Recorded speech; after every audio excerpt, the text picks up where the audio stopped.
Hey, Warrior Saints. Good morning. Christ is risen. Welcome to today's episode of our Crucifixional live stream. Glad to have you beautiful people in with us. We had a little technical glitch, but we're back. So we were talking last week about being comfortable, being uncomfortable. Like how we make progress and move forward in life by doing difficult things. And that it takes a little bit of discomfort to get there. We got to stretch. I'm going to confess that this weekend I did not follow my own advice. I done did bad. So we had a busy weekend here, and it was good. And Friday I went to. So first, let me say it like this: I weigh myself every day. I try to keep myself healthy, and I'm working on it. I mean, last week I came into 3 or 4 of the episodes dripping with sweats, just fresh off a run, because I was talking about being uncomfortable, how I stretched myself. Listen to what happened. We had someone. I got a call. Someone was really sick. And sorry, I didn't say it right. First, so I'm weighing myself. I finally cracked 180. So I'm on my way down. I'm working hard. Heavy for me, 180 pounds. I have large leg muscles, so maybe that's where we carry the weight. Who knows? But I was 179. I was like, yes, I'm on my way. I'm going to get into the 160s. That's my target. We got a hospital call.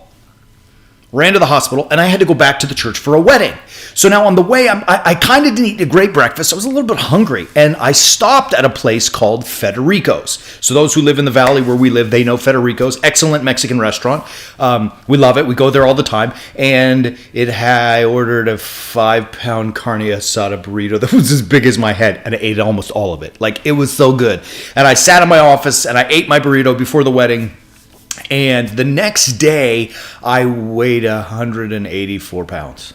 Seriously, not even making that up. 5 pounds. Like, for someone with heart issues, like when you gain that kind of weight overnight, you're like, oh, he's holding water. Not good, right? Like, it wasn't water. It was burrito. And I knew it. And I was like, why did I do that? I mean, like, what made me... I'm working so hard. I'm watching everything that goes into my mouth. I count my calories. I count the food. I count the ounces of everything I eat and drink. Like, why would I do that?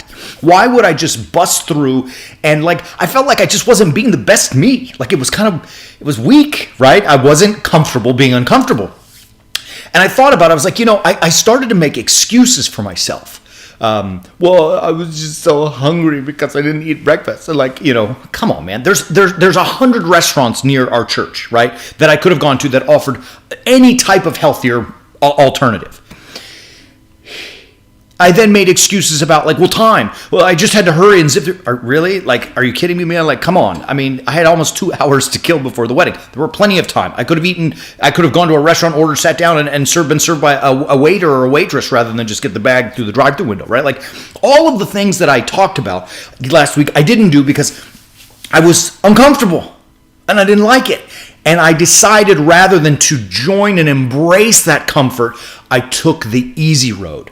And because of that, I gained 5 pounds overnight. Now, overnight, the good news is this morning I weighed in. I was pretty disciplined yesterday, and I lost back down to 181. So 3 of those 5 came right back off. But let's pray for the other 2. The point I'm making is that I wasn't my best me. I quit on it. I got lazy. I got soft. I went easy because it was fast. I drove through. They cooked it. I just had to give them money. And then I had this delicious hot burrito, filling my belly and making me comfortable. And it was easy.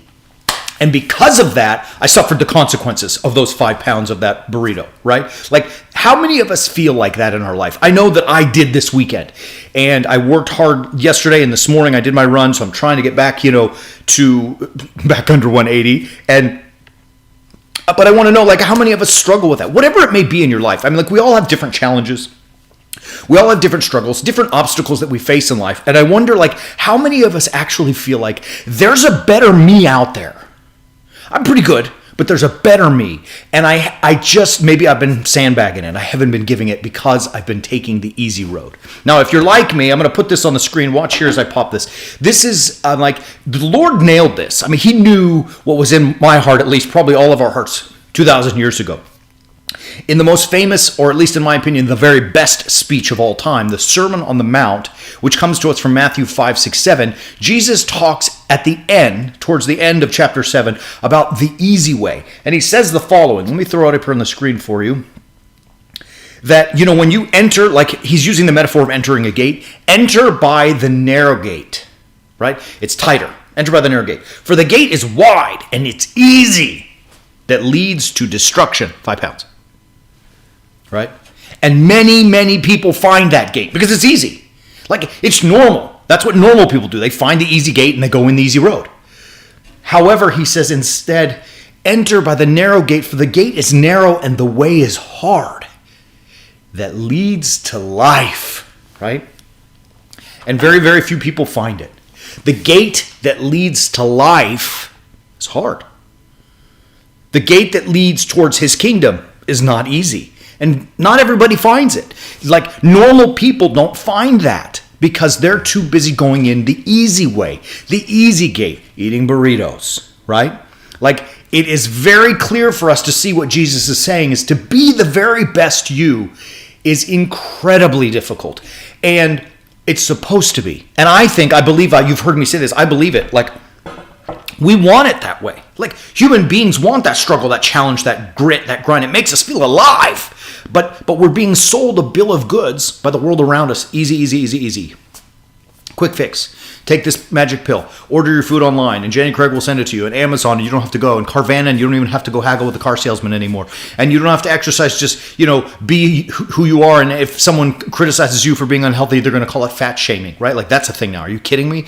Like, we're going to let people be unhealthy because they're too lazy to do the work? I mean, come on. Like, that's not easy, man. It's got to be. That is easy. We've got to make it hard, and we want that. We desire that because we want to be the very best version of us that we can be. And Christ is telling us it ain't going to be easy. Now look at him. Look at him himself. Now, forgive me, I'm going to sound crass as I say this, but Christ is the Lord. He is the King. And he, when doing battles with monsters like you and I do each and every day, his was the greatest monster, right? Like, death is insurmountable. No human being could conquer death.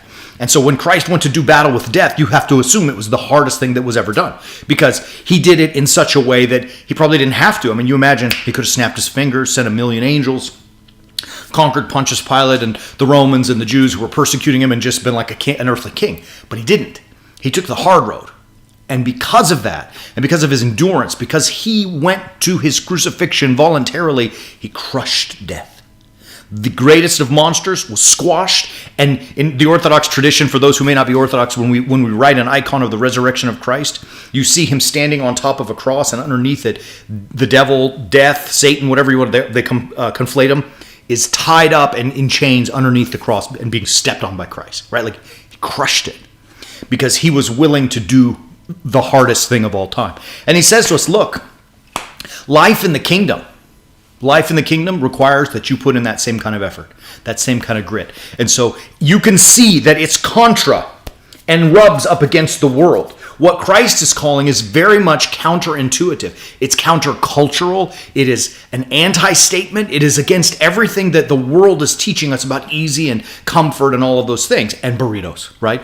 But Christ is saying that change, true progress and change comes through being crucifixional. That's it. Eating a burrito, 5 pounds.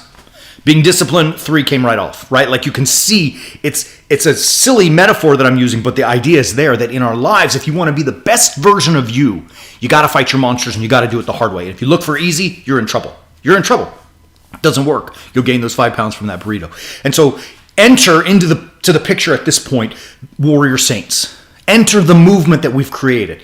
The movement is here to help us be the very best version of us that we can be. I know, just personal experience in the last 2 days, that when I did it the world's way and went easy, I gained those 5. And when I was like, yesterday, I'm just going to tell you, I didn't eat all day yesterday until dinner.